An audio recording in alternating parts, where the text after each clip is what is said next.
What's up, guys? Another episode of The Greatest, another great fight. Marshall, let's go into it straight away. Who are the fighters that we're going to break down today?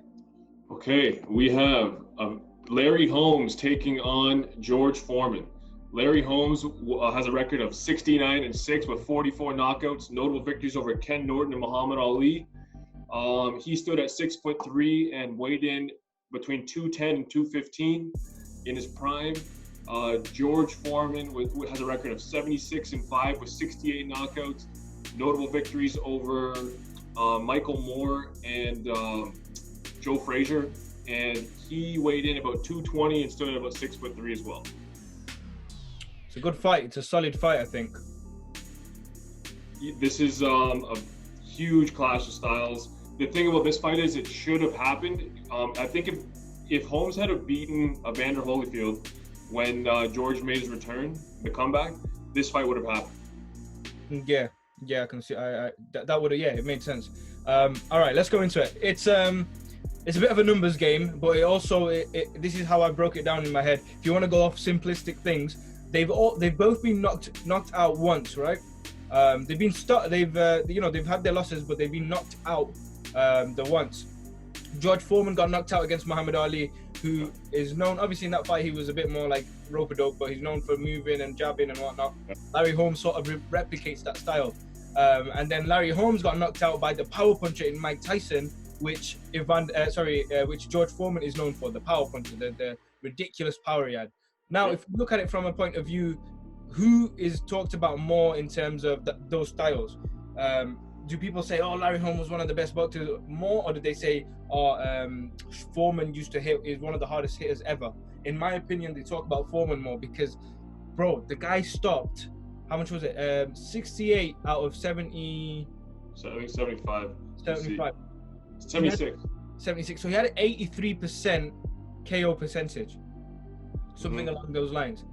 That's crazy. That's unheard of. The fact that he stopped so many people, and taking into consideration, we had two George Foremans, and both of them hit hard. You know, You know what the funny thing was? I was watching highlights back, and it's so strange because you know when you see certain people get knocked out on TV, us casuals go, oh, he didn't even hit that hard, man. Like, come on, dude. Why can't you take that shot? Like, you know. But when you watch George Foreman, it's like, oh, you feel it through the screen, man.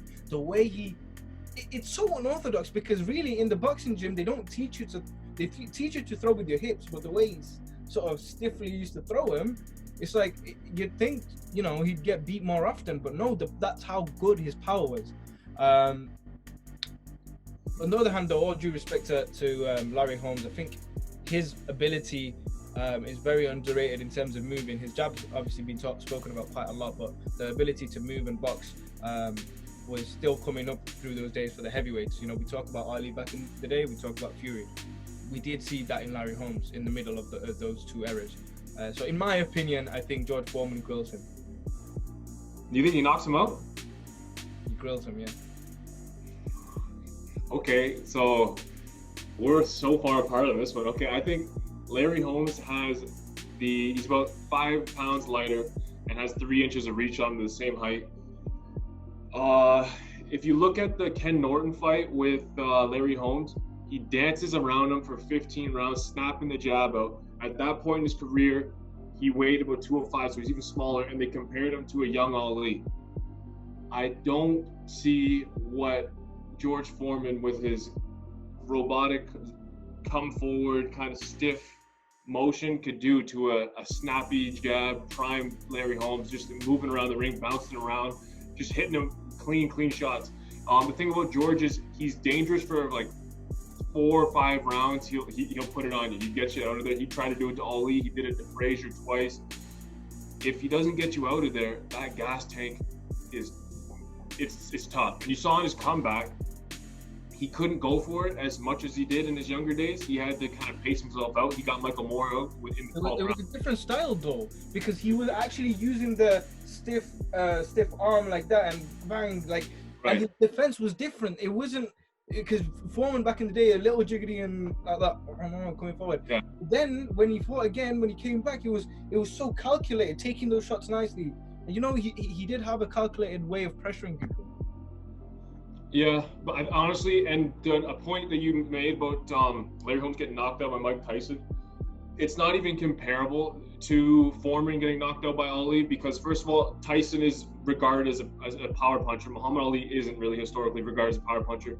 And when Holmes got knocked out by Tyson, he was 39 years old. George Foreman was 26, I think, or something in his prime, like at the best he's ever been, physical prime, undefeated fighter. It's not the same thing. It's not comparable. I see where you're coming from. It's funny you say these things though, because I actually went back. I changed my decision because I originally, when I looked into it, picked Holmes, and it's funny you say that as well because I was watching the Ken Norton fight. I was watching that fight and I was like, look what Norton's doing, and it's Foreman does it in more of a robotic style sometimes. But then I watched back Foreman and I thought, men lie, women lie, but numbers don't lie, man. 68 fucking KOs, 68. Okay, but he got outboxed by Evander Holyfield. What is Larry Holmes gonna do to him? Well, Larry Holmes is small as well, bro. The weight, he'll knock him out. Oh, he's about the same. He's an inch taller and about the same weight as Evander. Evander's like 6'2", 215, 220, and then Holmes is 6'3", 215, 220. I thought you meant like the 205 Holmes, but you're coming onto a strong point. Is this the first episode where someone changes their mind? Oh, I don't know. Bro, the thing about Holmes is he doesn't get the respect he's due because he beat an old Ali and he waited for Ali to be old for them to fight and kind of came out of his shadow. So he was in an era like just post Ali. He doesn't get the rub. People were like just missed Ali, wanted him back, and it's tough. But if you look at the man's skill set, he's too much, man. He has regarded as possibly the best jab in heavyweight history. Where would you rank I keep saying Van Houten. Where would you rank George Foreman as one of the the hardest hitters? It's definitely top 4. I'd say like you got Wilder, Foreman, Tyson, and Ernie Shavers would be the 4 in my head. Thinking back to some of Foreman's fights, actually, Frazier got up from a lot of the knockdowns and then got knocked down. So the power was maybe resistible to some sense. This is weird. This has never happened on the show. What are we doing? He's gonna get tired. You know what's funny? I put a poll up because I had a feeling that you were gonna pick Foreman, and I was gonna pick Holmes originally. So I put a poll up to see, but then straight after I put the poll up, I changed my mind to Foreman. Funnily enough, this is 84% people voted for George Foreman, and 16% voted for Larry Holmes. 16? 1-6? 1-6. 84 to 16. Where's the respect for this man, the Eastern Assassin? It's crazy. It's actually crazy.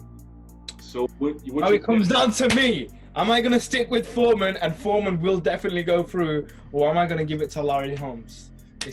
Play the Who Wants to Be a Millionaire music. Dun, dun, dun, dun, dun, dun. Can I call a friend? I need to call a friend. You're on the phone with me. I'm the friend. Okay, mashallah. I don't know, man. It's tough. This one's tough. This one's been slight tough on me because when I first looked at it, like I said, I picked Larry, and now I'm going back to George, and now you put up. You know what? I'm gonna put my hands up. You did put up a better argument than me. I went off hard hitting, punching ability and numbers. The truth is, numbers don't lie. So I think you can knock him out. If you go back to the statement we made a few episodes ago, on the last one actually, if they fight a dozen number of times, I think Foreman does knock him out a couple of times. Yeah. For sure. But seeing as though Larry Holmes could move, and you have a good argument in terms of the Ken Norton fight, how he did that. Mike Tyson, I think, was a bit different. When I said that, look what Mike Tyson did to him. I know obviously he was old, but also Mike Tyson's a different type of pressure fighter to George. He'd bob, weave, head, boom, little fighter, but they're the same height, so Larry can use his jab more in a more efficient way to stay away from him. So yeah, all right, it's happened for the first time. I've changed my mind. Hey. Larry Holmes advances to the next round. Good episode, good little argument, but I feel stupid because your argument was solid. Like, you covered the points, bro. You came out and you're like, sup, bitch? Sup, bitch? I thought for sure you would have had Larry. I thought you had Larry for sure. No, that's the thing. I did, but I changed it literally an hour ago before we started. It's a close fight. It's tough. It should have happened. But that being said, Larry Holmes moves on. The 16% of the people, or whoever it was, it's too bad, guys. Keep moving on. Hey Fight fans, it's Michelle Joy Phelps. If you haven't already subscribed to my YouTube channel, make sure you go ahead and do so by clicking this icon right here and hit the bell button so you can get notified every time we upload a new video. And we also have a free app available on iTunes and Google Play, so make sure you go and download that. Bye Fight fans.